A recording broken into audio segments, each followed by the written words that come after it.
জয় শ্রীহরি। অমৃত কাদম্বিনী চ্যানেলের সকল ভক্ত সজ্জন শ্রোতাবৃন্দকে জানায় আমার সশ্রদ্ধ প্রণাম।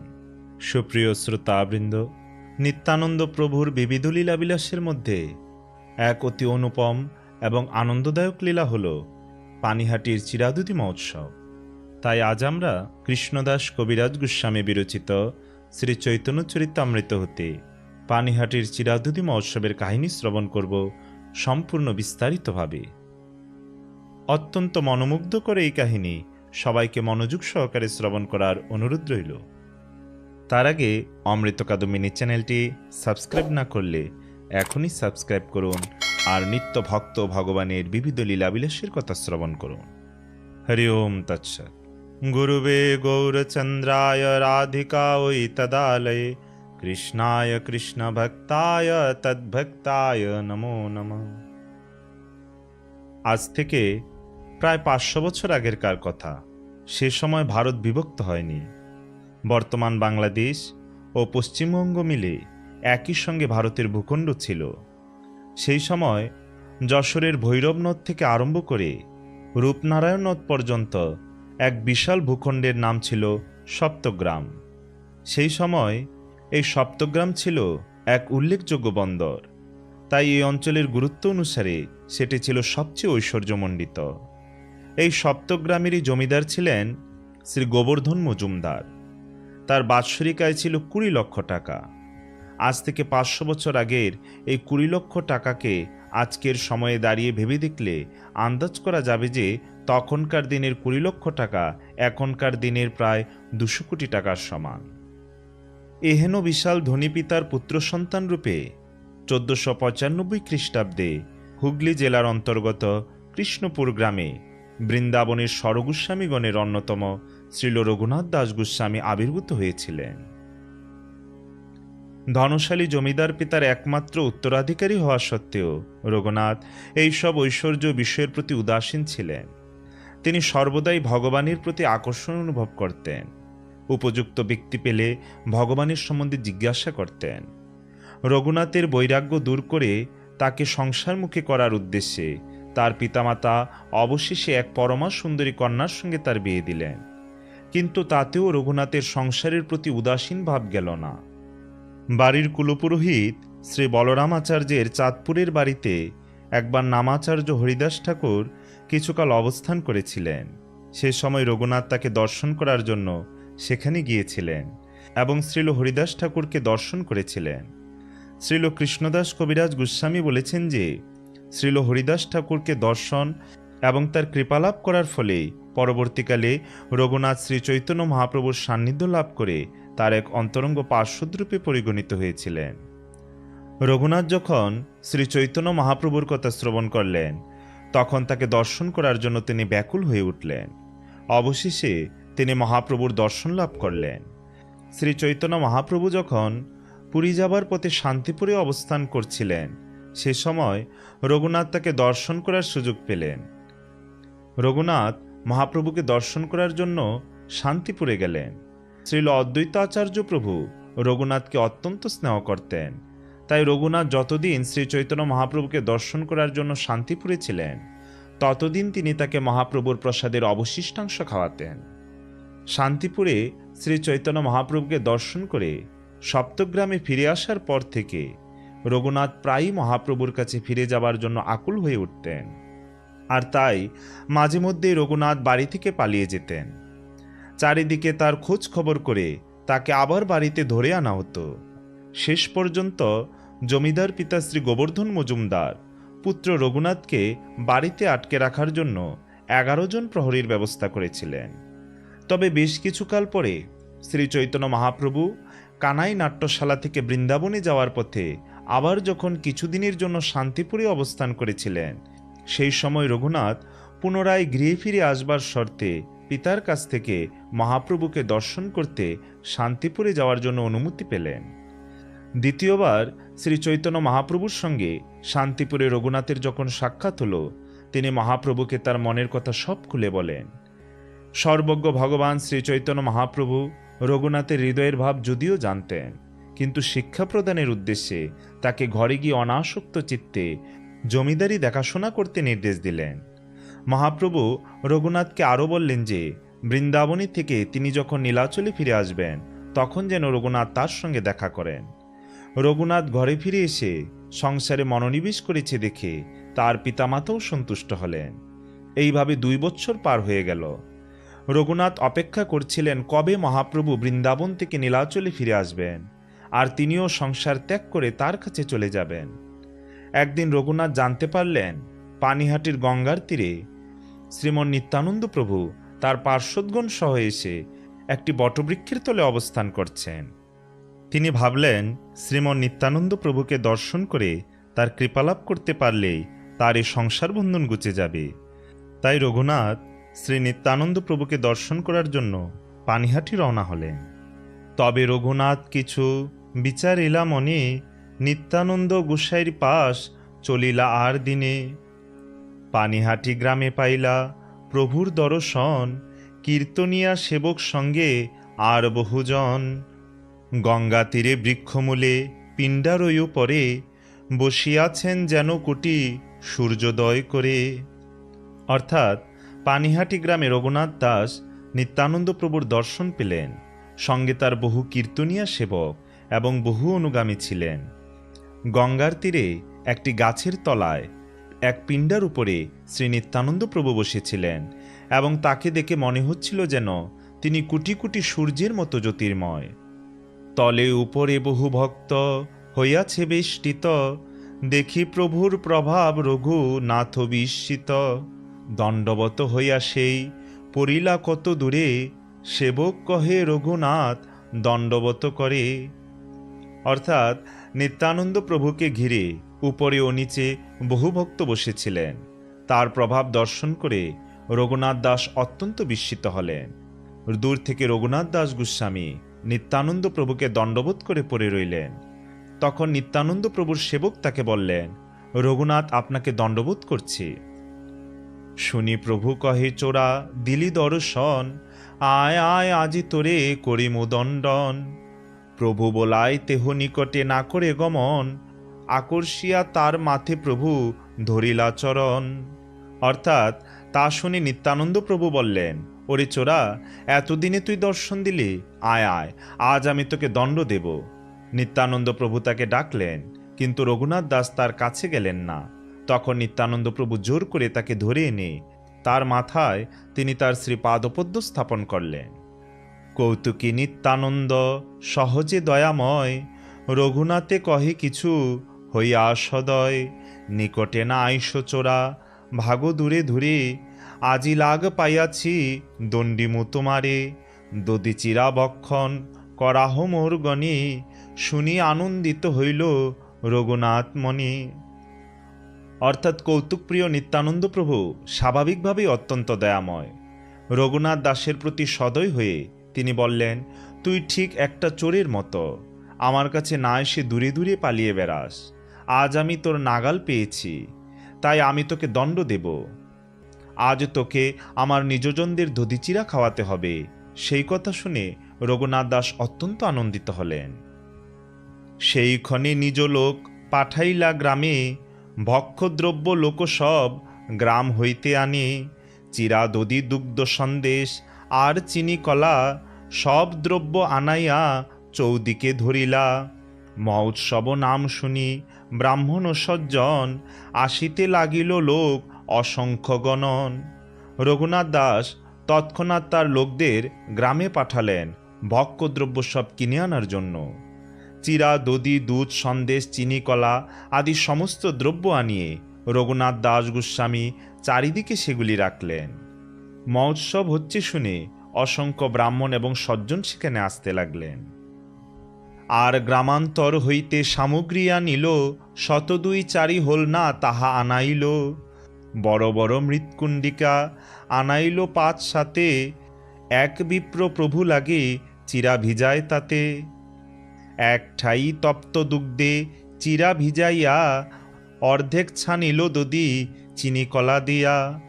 অর্থাৎ এইভাবে লোক বাড়তে দেখে রঘুনাথ গোস্বামী অন্যান্য গ্রাম থেকে আরও সামগ্রী আনালেন এবং তিনি প্রায় 2-4 হলনা অর্থাৎ গোলমাটির পাত্র আনালেন।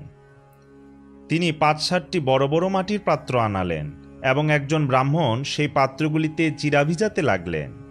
এক স্থানে গরম দুধে চিরা ভিজিয়ে তার অর্ধেক দধি চিনি ও কলার সঙ্গে মেশানো হলো, আর অর্ধেক ঘনাবৃত দুগ্ধেতে ছানিল, চাপা কলা চিনি ঘৃত কর্পূর তাতে দিল।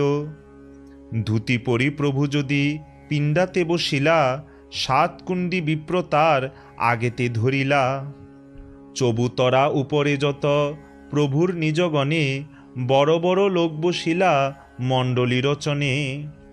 অর্থাৎ আর অর্ধেক ঘনদুধের সঙ্গে মিশিয়ে তার সঙ্গে চাপা কলা, চিনি, ঘি এবং কর্পূর মেশানো হলো। নিত্যানন্দ প্রভু যখন নতুন ধুতি পরে পিণ্ডার উপরে বসলেন, তখন ৭টি বড় বড় মাটির পাত্র ব্রাহ্মণ তার সামনে রাখলেন। চাতালির উপরে শ্রী নিত্যানন্দ প্রভুর নিজজন এবং বড় বড় সমস্ত লোকেরা মণ্ডলী রচনা করে বসলেন। রামদাস, সুন্দরানন্দ দাস, গদাধর, মুরারি, কমলাকর, সদাশিব, পুরন্দর, ধনঞ্জয়, জগদীশ, পরমেশ্বর দাস, মহেশ, গৌরী দাস, হর কৃষ্ণ দাস, উদ্ধারণ দত্ত আদি যত নিজগণ, উপরে বসিলা সব কে করে গণন। অর্থাৎ তাদের মধ্যে ছিল রামদাস, সুন্দরানন্দ, গদাধর দাস, মুরারি, কমলাকর, সদাশিব এবং পুরন্দর, ধনঞ্জয়, জগদীশ, পরমেশ্বর দাস, মহেশ, গৌরী দাস এবং হর কৃষ্ণদাসও সেখানে ছিলেন। উদ্ধারণ দত্ত ঠাকুর প্রমুখ নিত্যানন্দ প্রভুর সমস্ত নিজজনেরা উপরে বসলেন। তাদের সংখ্যা কে গণনা করতে পারে? শুনি পণ্ডিত ভট্টাচার্য যত বিপ্র আইলা, মান্য করি প্রভু সবারে উপরে বসাইলা। ২ মৃৎকুণ্ডিকা সবার আগে দিল, একে দুগ্ধ চিরা আরে দধি চিরা কইল। অর্থাৎ সেই উৎসবের কথা শুনে যত ব্রাহ্মণ, পণ্ডিত এবং পুরোহিত এসেছিলেন, নিত্যানন্দ প্রভু তাদের সম্মান প্রদর্শন করে উপরে বসিয়েছিলেন। সকলকে 2টি করে মৃৎ পাত্র দেওয়া হয়েছিল। তার একটিতে দুগ্ধ চিরা আর অন্যটিতে দধি চিরা দেওয়া হয়েছিল। আর যত লোক সব চৌতরাতল আনে মণ্ডলী বন্দে বসিলা, তার না হয় গণনে। এক এক জনারে 2 হোলনা দিল, দধি চিরা দুগ্ধ চিরা 2তে ভিজাইল। কোনো বিপ্র উপরে স্থান না পাইয়া, 2 হোলনায় চিরা ভিজায় গঙ্গা তীরে গিয়া। অর্থাৎ অন্য আর সকলে চবুতরার তলায় মণ্ডলাকারে বসেছিলেন। তাদের সংখ্যা গণনা করা যাচ্ছিল না। এক একজনকে 2টি করে হোলনা দেওয়া হয়েছিল এবং তাতে দধি চিরা ও দুগ্ধ চিরা পরিবেশন করা হয়েছিল। কোনো ব্রাহ্মণ উপরে স্থান না পেয়ে গঙ্গার তীরে গিয়ে 2 হোলনায় চিরা ভিজিয়েছিলেন। তীরে স্থান না পাইয়া আর কতজন, জলে নামি দধি চিরা করয়ে বক্ষণ।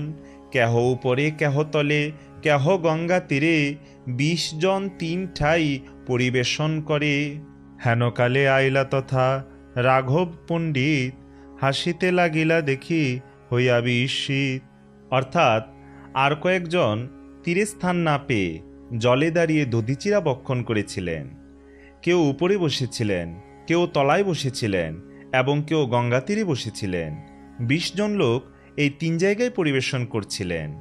সেই সময় রাঘব পণ্ডিত সেখানে এসে উপস্থিত হলেন এবং সেই অবস্থা দেখে তিনি অত্যন্ত বিস্মিত হয়ে হাসতে লাগলেন। নিশক্রি নানামত প্রসাদ আনিল, প্রভুরে আগে দিয়া ভক্তগণে বাটি দিল। প্রভুরে কহে তোমা লাগে ভোগ লাগাইল, তুমি ইহা উৎসব কর ঘরে প্রসাদ রহিল। প্রভু কহে এ দ্রব্য দিনে করিয়ে ভোজন, রাত্রে তোমার ঘরে প্রসাদ করিমু ভক্ষণ। গোপ জাতি আমি বহু, গোপগণ সঙ্গে, আমি সুখ পাই এই পুলিন ভোজন রঙ্গে। রাঘবে বসাইয়া 2 কুণ্ডি দেওয়াইলা, রাঘব দিবিদ চিরা তাতে ভিজাইলা। সকল লোকেরও চিরা পূর্ণ যবে হইল, ধ্যানে তবে প্রভু মহাপ্রভুরে আনিল। অর্থাৎ অন্ন স্পর্শে দূষিত নয় এমন বিবিধ প্রকার প্রসাদ এনে তিনি নিত্যানন্দ প্রভুর সামনে রাখলেন এবং তারপর তা ভক্তদের বিতরণ করলেন। রাঘব পণ্ডিত নিত্যানন্দ প্রভুকে বললেন, তোমার জন্য আমি আমার গৃহে ভোগ নিবেদন করেছি, আর তুমি এখানে উৎসব করছো, আর এদিকে আমার ঘরে প্রসাদ রয়েছে। নিত্যানন্দ প্রভু উত্তর দিলেন, এই সব দ্রব্য আমি দিনের বেলায় ভোজন করব, আর রাত্রি তোমার ঘরে প্রসাদ ভক্ষণ করব। জাতিতে আমি গোপ, এবং তাই গোপীদের সঙ্গে নিয়ে এইভাবে নদীর তীরে পুলিন ভোজন করতে আমার খুব আনন্দ হয়। নিত্যানন্দ প্রভু রাঘব পণ্ডিতকে বসালেন এবং তাকেও দুটি পাত্র দিলেন। সেই দুই পাত্রে দুই প্রকার চিরা ভিজানো ছিল। এইভাবে যখন সকলকে পরিবেশন করা হলো, তখন নিত্যানন্দ প্রভু ধ্যানে শ্রী চৈতন্য মহাপ্রভুকে নিয়ে এলেন। মহাপ্রভু আইলা দেখি নিতাই উঠিলা, তারে লইয়া সবার চিরা দেখিতে লাগিলা। সকল কুণ্ডির হোলনার চিরার এক এক গ্রাস, মহাপ্রভুর মুখে দেন করি পরিহাস। হাসি মহাপ্রভু আর এক গ্রাস লইয়া, তার মুখে দিয়া খাওয়ায় হাসিয়া হাসিয়া। এই মতো নিতাই বলে সকল মণ্ডলে, দাণ্ডাইয়া রঙ্গ দেখে বৈষ্ণব সকলে। কি করিয়া বেড়ায় ইহা কেহ নাহি জানে, মহাপ্রভু দর্শন পায় কোনো ভাগ্যবানে। অর্থাৎ যখন শ্রী চৈতন্য মহাপ্রভু এলেন, তখন নিত্যানন্দ প্রভু উঠলেন এবং তাকে সঙ্গে নিয়ে সকলে চিরাধুতি পর্যবেক্ষণ করতে লাগলেন। প্রতিটি পাত্র থেকে নিত্যানন্দ প্রভু এক এক গ্রাস চিরা তুলে নিয়ে পরিহাস করে শ্রী চৈতন্য মহাপ্রভুর মুখে দিতে লাগলেন। শ্রী চৈতন্য মহাপ্রভু মৃদু হেসে এক গ্রাস চিরা তুলে নিয়ে নিত্যানন্দ প্রভুর মুখে দিতে লাগলেন এবং হাসতে হাসতে তাকে তা খাওয়াতে লাগলেন। এইভাবে নিত্যানন্দ প্রভু সকল মণ্ডলে বেড়াতে লাগলেন এবং সমস্ত বৈষ্ণবেরা দাঁড়িয়ে দাঁড়িয়ে সেই রঙ্গ দেখতে লাগলেন। নিত্যানন্দ প্রভু যে কি করে বেড়াচ্ছেন তা কেউই বুঝতে পারছিলেন না। কেবল যারা অত্যন্ত ভাগ্যবান তারাই কেবল শ্রী চৈতন্য মহাপ্রভুকে দর্শন করতে পেরেছিলেন। তবে হাসি নিত্যানন্দ বসিলা আসনে, চারিকুণ্ডি আরোয়া চিরা রাখিলা ডাহিনে। আসন দিয়া মহাপ্রভুরে তাহা বসাইলা, দুই ভাই তবে চিরা খাইতে লাগিলা। দেখে নিত্যানন্দ প্রভু আনন্দিত হইলা, কত কত ভাবাবেশ প্রকাশ করিলা। আজ্ঞা দিলা হরি বলি করহ ভোজন, হরি হরি ধ্বনি উঠি ভরিল ভুবন। হরি হরি বলি বৈষ্ণব কর এ ভোজন, পুলিন ভোজন সবার হইল শরণ। অর্থাৎ তখন নিত্যানন্দ প্রভু হেসে আসনে বসলেন এবং চার কুণ্ডি আতপ চিরা তার ডান দিকে রাখলেন। আসন দিয়ে নিত্যানন্দ প্রভু শ্রী চৈতন্য মহাপ্রভুকে বসালেন এবং দুই ভাই তখন চিরা খেতে লাগলেন। শ্রী চৈতন্য মহাপ্রভুকে তার সঙ্গে খেতে দেখে নিত্যানন্দ প্রভু অত্যন্ত আনন্দিত হলেন এবং নানা প্রকার ভাবাবেশ প্রকাশ করলেন। নিত্যানন্দ প্রভু সকলকে আদেশ দিলেন, হরিনাম উচ্চারণ করতে করতে তোমরা সকলে ভোজন করো। তখন হরিহরি ধ্বনিতে ভুবন পূর্ণ হল। হরিহরি বলে বৈষ্ণবেরা ভোজন করতে লাগলেন এবং তখন সকলের যমুনার তীরে গোপ সখাদের সঙ্গে কৃষ্ণ বলরামের পুলিন ভোজনের কথা মনে পড়ল। নিত্যানন্দ মহাপ্রভু কৃপাল ও উদার, রঘুনাথের ভাগ্যে এত কইলা অঙ্গীকার। নিত্যানন্দ প্রভাব কৃপা জানিবি কুঞ্জন, মহাপ্রভু আনি করায় পুলিন ভোজন। শ্রীরামদাসাদি গো প্রেমাবিষ্ট হইলা, গঙ্গা তীরে যমুনা পুলিন জ্ঞান কইলা। মহোৎসব শুনি পসারি নানা গ্রাম হইতে, চিরাধুদি সন্দেশ কলা আনিল বেচিতে। যত দ্রব্য লইয়া আইসে সব মূল্য করি লয়, তারও দ্রব্য মূল্য দিয়া তাহারে খাওয়ায়। অর্থাৎ শ্রী চৈতন্য মহাপ্রভু নিত্যানন্দ প্রভু অত্যন্ত কৃপালু এবং উদার। রঘুনাথ দাসের পরম সৌভাগ্যের ফলে তারা তার কাছ থেকে এত কিছু গ্রহণ করলেন। নিত্যানন্দ প্রভুর প্রভাব এবং কৃপা কে জানতে পারে। তার এমনই প্রভাব তিনি শ্রী চৈতন্য মহাপ্রভুকে আনিয়ে গঙ্গার তীরে পুলিন ভোজন করিয়েছিলেন। শ্রী রামদাস প্রমুখ সমস্ত অন্তরঙ্গ ভক্ত যারা ছিলেন গোপবালক, তাদের গঙ্গার তীরকে যমুনা পুলিন বলে মনে হয়েছিল। মহোৎসব হচ্ছে শুনে নানা গ্রাম থেকে সমস্ত পশারীরা চিরা, দই, সন্দেশ, কলা ইত্যাদি নিয়ে সেখানে তা বিক্রি করতে এলেন। যে যা নিয়ে এসেছিল রঘুনাথ দাস গোস্বামী তা সব দাম দিয়ে কিনে নিয়েছিলেন এবং তাদের কাছ থেকে কিনে তাদেরই সেগুলি খাইয়েছিলেন। কৌতুক দেখিতে আইল যত যত জন, সেই চিরা দধি কলা করিল বক্ষণ। ভোজন করি নিত্যানন্দ আচমন কইলা, চারি কুণ্ডির অবশেষ রঘুনাথে দিলা। আর 3 কুণ্ডিকায় অবশেষ ছিল। গ্রাসে গ্রাসে করি বিপ্র সব ভক্তি দিল। পুষ্পমালা বিপ্র আনি প্রভু গলে দিল। চন্দন আনিয়া প্রভুর সর্বাঙ্গে লেপিল। সেবক তাম্বুল লইয়া করে সমর্পণ। হাসিয়া হাসিয়া প্রভু করয়ে চর্বণ। অর্থাৎ আর যারা সেখানে মজা দেখতে এসেছিল তাদেরও সেই চিরা দধি এবং কলা খাওয়ানো হলো। ভোজন করে নিত্যানন্দ প্রভু আচমন করলেন এবং রঘুনাথ দাসকে সেই 4টি কুণ্ডির অবশিষ্ট দিলেন। আর 3টি কুণ্ডিকায় যা অবশিষ্ট ছিল তা এক ব্রাহ্মণ একটু একটু করে সমস্ত ভক্তকে দিলেন। তারপর এক ব্রাহ্মণ একটি পুষ্পমালা এনে নিত্যানন্দ প্রভুর গলায় দিলেন এবং তার সর্বাঙ্গে চন্দন লেপন করলেন। একজন সেবক তাম্বুল এনে নিত্যানন্দ প্রভুকে দিলেন এবং হেসে হেসে নিত্যানন্দ প্রভু তা চর্বণ করলেন। মালা চন্দন তাম্বুল শেষ যা ছিল, শ্রীহস্তে প্রভু তাহা সবাকারে বাটি দিল। আনন্দিত রঘুনাথ প্রভুর শেষ পাইয়া আপনার গণ সহ খাইলা বাটিয়া। এই তো কহিল নিত্যানন্দের অবিহার, চিরাদধি মহোৎসব নামে খ্যাতি যার। অর্থাৎ মালা চন্দন তাম্বুল যা অবশিষ্ট ছিল তা নিত্যানন্দ প্রভু নিজের হাতে সমস্ত ভক্তদের বেটে দিলেন। নিত্যানন্দ প্রভুর অবশিষ্ট পেয়ে রঘুনাথ দাস মহানন্দে তার আপনজনদের সঙ্গে তা বন্টন করে ভোজন করলেন। এইভাবে আমি নিত্যানন্দ প্রভুর লীলাবিলাস বর্ণনা করলাম, যা চিরাদধি মহোৎসব নামে বিখ্যাত। এইভাবেই আজ থেকে প্রায় 500 বছর আগে আষাঢ় মাসের এক শুক্লা ত্রয়োদশী তিথিতে পানিহাটির গঙ্গা তীরবর্তী সেই বটবৃক্ষতলে, যা আজও বর্তমান, সেখানে চিরাদধি মহোৎসব প্রবর্তন হয়েছিল। ওম তৎসৎ ইতি। কৃষ্ণদাস কবিরাজ গোস্বামী বিরচিত শ্রী চৈতন্য চরিতামৃতে বর্ণিত পানিহাটি চিরাদধি মহোৎসবের বর্ণনা এখানেই সমাপ্ত। সবাইকে পরবর্তী ভিডিও দেখার আমন্ত্রণ রইল। জয় জয় রঘুনাথ দাস গোস্বামীর জয়, জয় জয় পানিহাটি চিরাদধি মহামহোৎসবের জয়, জয় জয় সকল ভক্তবৃন্দের জয়। জয় শ্রীকৃষ্ণ চৈতন্য প্রভু নিত্যানন্দ, শ্রী অদ্বৈত গদাধর শ্রীবাসাদি শ্রী গৌর ভক্তবৃন্দ। হরে কৃষ্ণ কৃষ্ণ কৃষ্ণ হরে হরে, হরে রাম রাম রাম হরে হরে। জয় শ্রীহরি।